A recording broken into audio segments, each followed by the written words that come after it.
नमस्कार दोस्तों, आप सभी का स्वागत है आपका अपने YouTube चैनल प्रवीण मैथ्स में। दोस्तों आज हम सीखेंगे 10th क्लास का जो एक वायरल सवाल है, यहाँ पर आप कह सकते हैं बहुत ही इंपॉर्टेंट जो क्वेश्चन है वो क्या है, सिद्ध कीजिए √5 एक अपरिमेय संख्या है। ये सवाल बहुत सारी परीक्षा में पूछा गया है और बहुत बार पूछा जाता है, हर साल लगभग ये सवाल आता ही है।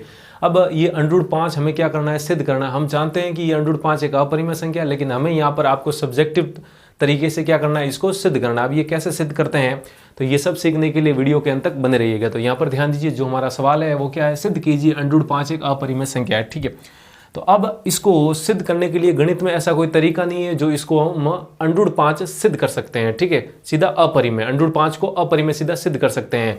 अब कोई स्टैंडर्ड तरीका तो नहीं है, कोई एकदम फिक्स्ड तरीका तो नहीं है, लेकिन हम क्या करेंगे, इसको अपरिमेय सिद्ध करना है तो हम क्या करेंगे, इसको परिमेय नहीं बता देंगे। मतलब कि हम ये सिद्ध करेंगे कि जो √5 है वो परिमेय संख्या नहीं है। वास्तविक संख्या के दो ही भाग होते हैं, एक परिमेय संख्या होती है, एक अपरिमेय संख्या होती है। अब √5 को हम ये सिद्ध कर लेंगे कि ये परिमेय संख्या नहीं है, तो ये ऑटोमेटिकली क्या हो जाएगी, आपकी अपरिमेय हो जाएगी। ठीक है, तो हम इसको परिमेय मान के और फिर अंत में जाकर ये सिद्ध कर लेंगे कि ये परिमेय संख्या नहीं है। तो परिमेय संख्या नहीं है तो ये अपने आप ही क्या सिद्ध हो जाएगी, अपरिमेय संख्या। ठीक है, तो हम ये ऐसे ही करने वाले हैं। तो यहाँ पर ध्यान दीजिए, जब भी आपको ऐसे √5 हो, √2 हो, √3 हो या √7 हो ऐसी संख्या दी जाए, तब आपको इसको किस प्रकार सिद्ध करेंगे। तो यहाँ पर देखिए, ध्यान दीजिएगा, सवाल कैसे शुरुआत करते हैं हम क्या करते हैं, √5 को पहले ही क्या मान लेते हैं, परिमेय संख्या मान लेते हैं। ठीक है, क्योंकि हम परिमेय संख्या ये नहीं है ये सिद्ध करेंगे। ठीक है, ये ऑटोमेटिकली क्या हो जाएगी, आपकी अपरिमेय संख्या। देखिए, √5 को हमें क्या मानना है, तो हम यहाँ पर लिखेंगे, माना √5 एक परिमेय संख्या है। क्या है, हम उल्टा मान के चलते हैं, √5 एक परिमेय संख्या है, √5 एक परिमेय संख्या है। ठीक है, हमने माना है, ये हमने एज्यूम किया है, हमने ये माना है कि √5 एक क्या है, √5 हमने ये माना है कि √5 क्या है, एक परिमेय संख्या है। ठीक है, अब परिमेय संख्या किसे कहते हैं मैं आपको बता देता हूं। ऐसी वास्तविक संख्या है जिनको P/Q के रूप में लिख सकते हैं, जहां पर P और Q पूर्णांक और Q जो हर है वो कभी भी 0 नहीं हो सकता। तो ऐसी सारी संख्या वास्तविक, ऐसी जो वास्तविक संख्या है वो सब परिमेय संख्या कहलाएगी। अब हमने √5 को परिमेय मान लिया है, तो ये जो √5 है इसको मैं ये लिख सकता हूँ, √5 जब परिमेय संख्या, तो आपके बुक में, तो आपकी किताबों में जो ये दिया गया है वो क्या दिया गया, P/Q के रूप में। देखिए वापस बता देता हूँ, परिमेय संख्या किसे कहते हैं, जैसे P/Q के रूप में लिख सकते हैं, जहां पर P और Q क्या होने चाहिए, आपके इंटीजर, और इंटीजर का मतलब पूर्णांक, और Q जो हर है वो क्या नहीं होना चाहिए, 0 नहीं होना चाहिए। ठीक है, वो सारी संख्या क्या हो जाएगी, परिमेय संख्या। तो अब मैं यहाँ पर क्या करता हूँ, √5 को परिमेय माना है तो इसको मैं √5 बराबर क्या लिख सकता हूँ, A/। अब √5 को मैं क्या लिख सकता हूं, क्योंकि हमने परिमेय संख्या माना है तो √5 बराबर A/, हम क्या मान लेंगे, यहाँ पर B मान लेंगे। ठीक है, आपकी किताब में A/B लिखा है, यानी कि P और Q की जगह A और B का प्रयोग किया गया है, A और B चर का प्रयोग किया गया है, उससे कोई फर्क नहीं पड़ता है। ठीक है, तो √5 हमने क्या माना है, परिमेय संख्या, तो √5 को मैं क्या लिख सकता हूँ, बराबर A/B लिख सकता हूँ। और यहाँ पर जो सबसे इंपॉर्टेंट बात है वो क्या है, यहाँ पर जो ये A व B है वो आपस में क्या है, सअभाज्य संख्या है। क्या माना है हमने, सअभाज्य संख्या है। ठीक है, सअभाज्य क्या है, आपस में सअभाज्य। अब सअभाज्य का मतलब क्या होता है, देखिए सअभाज्य का मतलब मैं आपको बता देता हूं, ऐसी संख्या है जिनमें कोई भी उभयनिष्ठ गुणनखंड विद्यमान नहीं होता, यानी कि किसी समान संख्या का भाग नहीं जाता है। तो आप एक और तरीके से कह सकते हैं, ऐसी दो प्राकृत संख्याएं हैं जिनका हैसियत एक होता है, एक होता है। जैसे मान लीजिए मैंने बात की 4 और 6 की, मैं बोलता हूं कि ये दोनों क्या सअभाज्य हैं, तो ये दोनों सअभाज्य नहीं है। क्यों नहीं है, क्योंकि इन दोनों में 2 का भाग जा रहा है। देखिए 2 का भाग, समान संख्या 2 है और ये 2 का भाग इन दोनों में जा रहा है, तो सअभाज्य संख्या ये नहीं है। तो होगी कौन सी, जिनमें समान संख्या का भाग नहीं जाएगा। जैसे मान लीजिए मैंने कहा था 3 और 7, इसमें भी समान संख्या का भाग नहीं जा रहा है, इसमें भी समान संख्या का भाग नहीं जा रहा है। आपके दिमाग में आ रहा होगा कि 1 का भाग जा रहा है दोनों में, एक तो समान संख्या आ गई, तो 1 को आपको काउंट नहीं करना, 1 को हमें नहीं गिनना है। ठीक है, क्योंकि 1 का भाग सभी संख्या में जाएगा, तो 1 का लिए तो सअभाज्य संख्या का मतलब ही नहीं रहा। लेकिन हमें 1 को नहीं गिनना है, तो यहाँ पर देखिए 3 और 7 अपने आप में क्या हो जाएगी, सअभाज्य। किसी भी 1 को छोड़कर किसी भी समान संख्या का इन दोनों में भाग नहीं जा रहा है। तो हमने वही A और B आपस में क्या मान लिए, सअभाज्य मान लिए। क्या मान लिए, सअभाज्य मान लिए। ठीक है, A और B हमने क्या मान लिए, सअभाज्य संख्या मान ली यहाँ पर। अब इसी को आगे हम सरल करते हैं। ठीक है, इसके मैं 2 टुकड़े कर देता हूँ, चलिए और आ जाएगा, इसी में आ जाएगा ये। देखिए √5 बराबर A/B मान लिया, और A और B हमने क्या माना, सअभाज्य माना है। ठीक है, अब √5, अब इसके बटा में मैं क्या मान सकता हूँ, 1 मान सकता हूँ। फिर मैं क्या करता हूँ, इन दोनों को क्रॉस गुणा कर देता हूँ, ये B इससे गुणा हो जाएगा, 1 इससे गुणा हो जाएगा। ठीक है, ये B इधर भाग में इधर गुणा में आ जाएगा, यानी कि इसको मैं ऐसा भी लिख सकता हूँ कि A बराबर क्या हो जाएगा, √5 और गुणा में क्या हो जाएगा आपका b हो जाएगा। ठीक है, अरे भाई इसको b इधर गुणा में था, हाँ सॉरी b इधर भाग में था, तो इधर आएगा तो किस में हो जाएगा, गुणा में हो जाएगा। तो यहाँ से a बराबर में क्या लिख सकता हूँ, √5 गुणा b लिख दिया मैंने। अब हमें क्या करेंगे, अब इन दोनों तरफ हम वर्ग कर देंगे, दोनों तरफ वर्ग कर देंगे। जो वर्ग करते हैं वो हम यहाँ पर लिख देंगे, दोनों तरफ वर्ग करने पर। ठीक है, वर्ग करने पर अब दोनों तरफ वर्ग करेंगे तो ध्यान दीजिए क्या हो जाएगा, इस समीकरण का ये बराबर है, ये एक पक्ष है और इस समीकरण का ये दूसरा पक्ष है, तो इस पक्ष का वर्ग होगा यानी कि a का वर्ग बराबर इस पक्ष का भी वर्ग होगा यानी कि √5 गुणा b और इसका क्या हो जाएगा आपका वर्ग हो जाएगा। ठीक है, ये वर्ग हमने कर दिया, ये वर्ग हमने कर दिया। अब यहाँ से a का वर्ग कितना हो जाएगा, a² बराबर। ठीक है, √5 का वर्ग किया यानी कि 5 का वर्ग, √5 का वर्ग तो 5 होगा और गुणा में b का वर्ग कितना हो जाएगा आपका b² हो जाएगा। ठीक है, a² बराबर 5 गुणा b²। तो यहाँ पर आप देख सकते हैं √5 का वर्ग 5 हो जाएगा और b का वर्ग कितना हो जाएगा, b² हो जाएगा। अरे भाई √5 का वर्ग करना है यानी कि √5 की घात 2 लगानी है, इसका अपने आप में मतलब क्या है, √5 को 2 बार गुणा करना है, √5 गुणा √5, इसको आधार कहते हैं, इसको घात कहते हैं।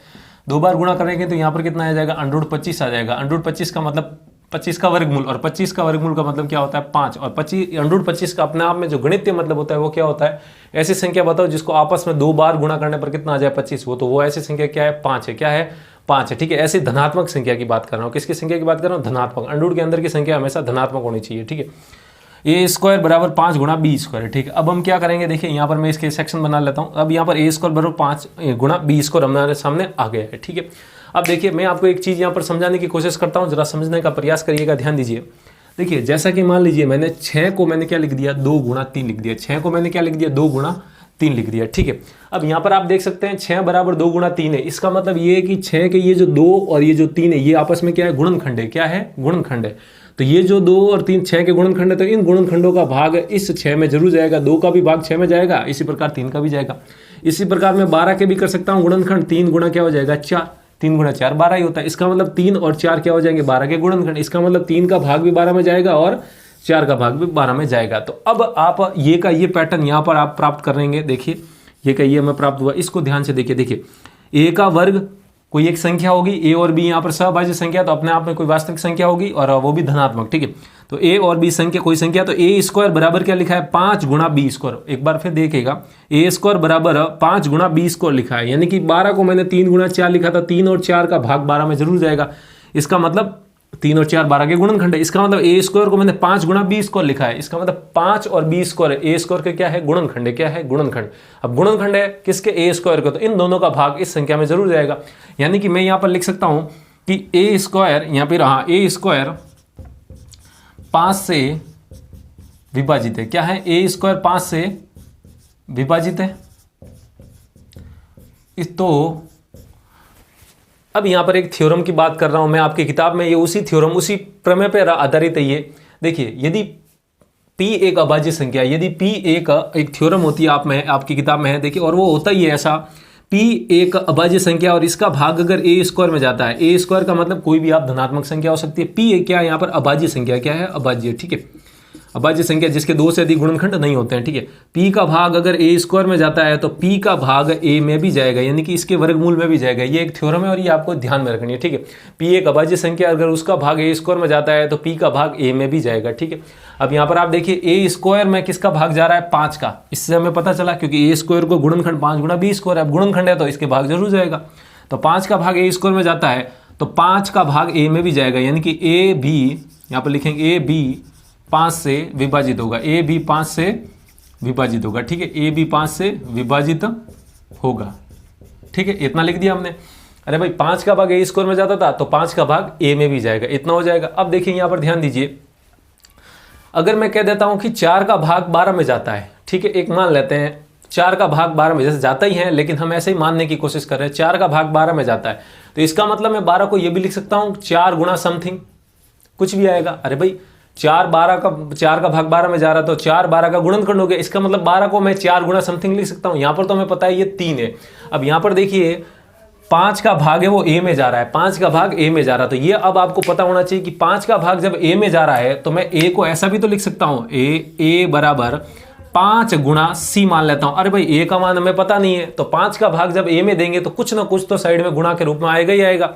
तो उसी तरह मैंने a को मैंने क्या मान लिया कि a बराबर क्या है 5 गुणा c है। क्या है? a बराबर 5 गुणा c है। ठीक है, अब ये c क्या है सर? c एक मान लेते हैं, कोई भी आपकी कह सकते हैं धनात्मक संख्या। क्या है? धनात्मक संख्या, यानी कि पॉजिटिव नंबर। क्या है? धनात्मक संख्या है। ठीक है, ये हमने मान लिया अपने आप ही।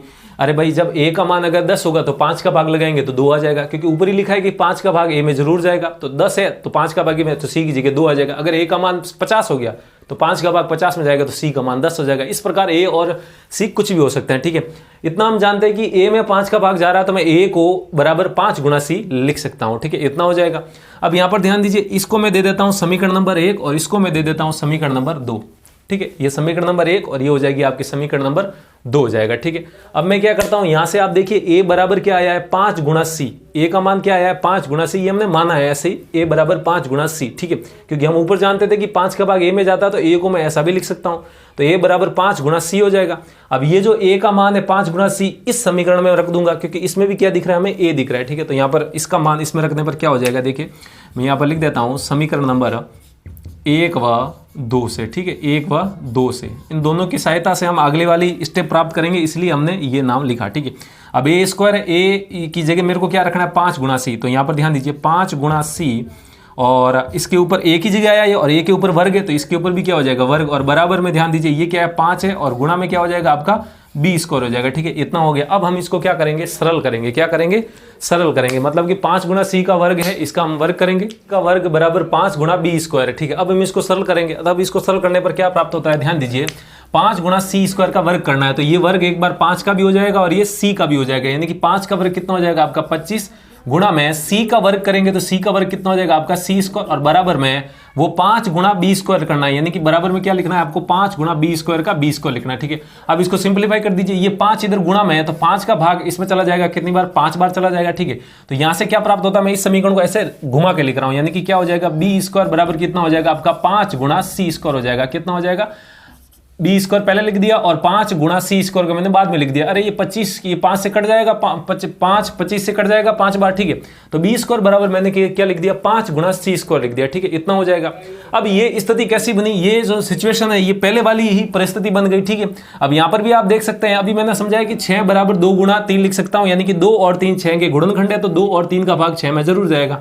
इसी प्रकार यहां पर इसको ध्यान से देखिए, मैंने बी स्क्वायर को लिया, क्या लिखा 5 गुणा सी स्क्वायर लिखा, बी स्क्वायर को बराबर क्या लिखा 5 गुणा सी स्क्वायर लिखा। ठीक है, तो इसका मतलब ये है कि इस बी स्क्वायर में इस 5 का भी भाग जाएगा और इस सी स्क्वायर का भी भाग जाएगा, यानी कि बी स्क्वायर के जो गुणनखंड है वो क्या है 5 है और सी स्क्वायर है। ठीक है, इसका मतलब ये है कि 5 का भाग बी स्क्वायर में जाएगा, तो मैं यहां पर लिखता हूं चूंकि 5 यहां पर बी स्क्वायर 5 से विभाजित होगा। क्या लिखेंगे, बी स्क्वायर 5 से विभाजित होगा। जिस प्रकार ए में लिखा है उसी प्रकार यहां पर भी लिखेंगे, तो यहां पर क्या हो जाएगा बी स्क्वायर 5 से विभाजित होता है, यहां पर लिखेंगे बी स्क्वायर 5 से विभाजित होता है तो बी भी 5 से विभाजित होगा। ठीक है, यहां पर लिखेंगे बी भी 5 से विभाजित होगा।